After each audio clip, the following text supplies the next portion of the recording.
Баршаңызға сәлем. Бүгін осындай манты пісіретін боламыз.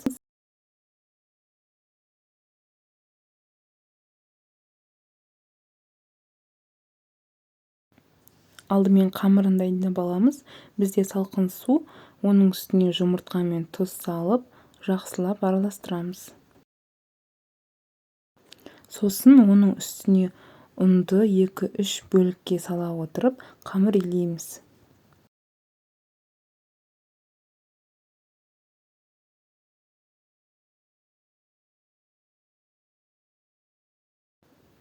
Қамыр басында қатты болуы мүмкін, жиналмайтын болып көрінуі мүмкін, бірақ осылай қолдарыңызбен 5-7 минут илейсіздер. Сол кезде өте әдемі қамыр шығады.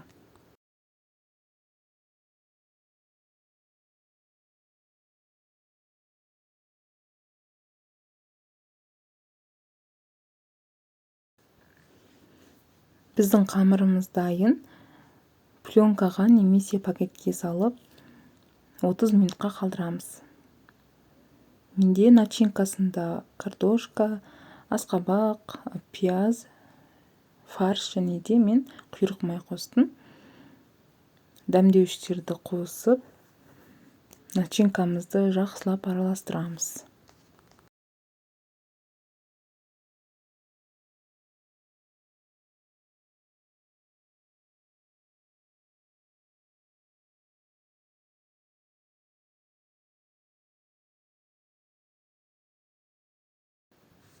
Осы уақытта біздің қамырымыз дайын болды. Тағы бір илеп аламыз да, өзімізге ыңғайлы етіп бөліктерге бөліп аламыз. Бір бөлігін қалдырып, қалғандарын пакетке орап қойып қоямыз. Қыздар, менің қамырды жаю тәсілім бар. Сол тәсілмен бөлісе кетейін. Осылай видеода көрсетілгендей, алдымен ұн сеуіп, айналдыра үстінен басып шығамыз. Сосын екіге орап қамырды, тағы да шет-шетінен басып шығатын боламыз. Айналдыра отырып істейтін болсаңыздар, қамырларыңыз дөңгелек болып шығады. Енді үстіне тағы да ұн себеміз де оқтаумен айналдыра отырып жаямыз. Бізде өте жұқа қамыр шығуы қажет.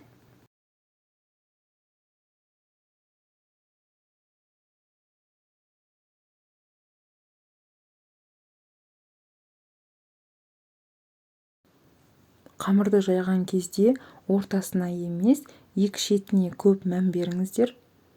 Ортасын баспай қойсаңыздар да болады. Жеңіл түрде қамырдың екі шетінен баса отырып жайсаңыздар, тез жайылады және де шеті қалың болып қалмайды.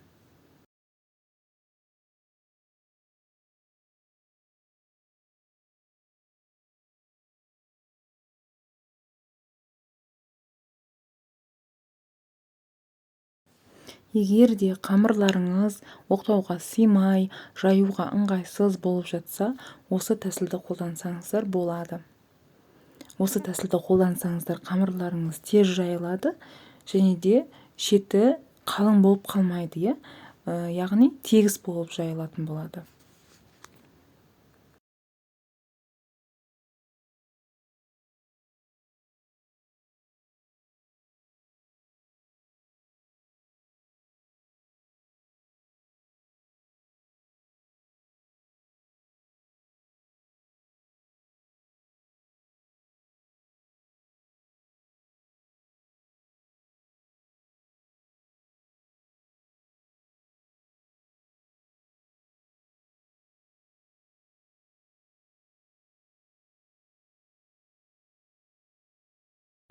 Қамырымыз дайын болды.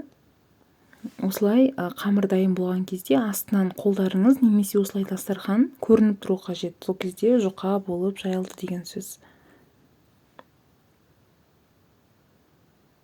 Оқтауға қамырымызды ораймыз да, дәл ортасынан пышақпен кесіп шығамыз. Кескен қамырымыз осындай формаға келеді. Сол кезде 4 бұрышты етіп тағы да кесіп шығамыз. Бұл ең оңай жолы қамыр кесудің. Мен әрдайым осылай кесемін, өте ыңғайлы. Қамырымыз жұқа, жұмыс жасауға дайын. Енді начинкаларымызды салып, қамыр түйуге кірісеміз.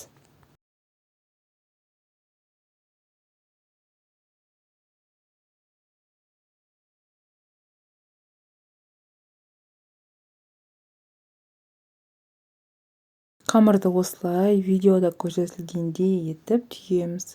Өте әдемі болып шығады. Басқаша етіп түйсеңіздер де болады. Өз қалауларыңызша жасай бересіздер.